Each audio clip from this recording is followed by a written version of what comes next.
অসম চৰকাৰে এখন অতি মহিয়ান আঁচনি পবিত্ৰ আঁচনি অসমৰ ছাত্ৰী সমাজৰ বাবে উৎসৰ্গিত কৰিছে।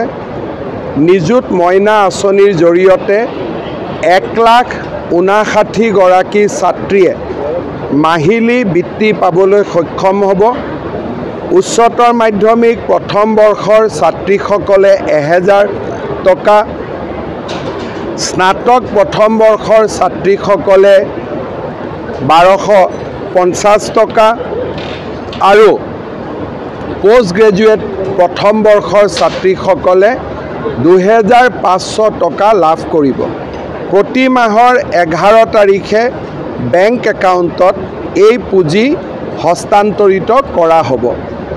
এই আঁচনিখন নিযুত মইনা আঁচনি এইকাৰণেই ৰখা হৈছে যে অহা 3টা বছৰত এই আঁচনিৰ হিতাধিকাৰী 10 লাখ পাবগৈ আৰু 10 লাখ ছাত্ৰীক সামৰিব পৰাকৈ এই নিযুত মইনা আঁচনিখন প্ৰস্তুত কৰা হৈছে।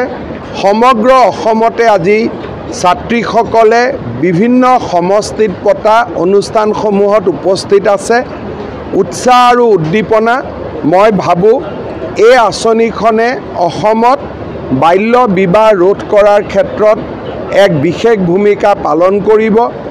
ড্ৰপ আউটৰ যি সমস্যা আছিলে সেই ড্ৰপ আউটৰ সমস্যা সমাধানত সহায় কৰিব আৰু অসমৰ আৰ্থিকভাৱে পিছপৰা দৰিদ্ৰ আৰু মধ্যবিত্ত পৰিয়ালৰ মেধা ছাত্ৰীসকলক শিক্ষা জীৱনক আগুৱাই লৈ যোৱাত সহায় কৰিব।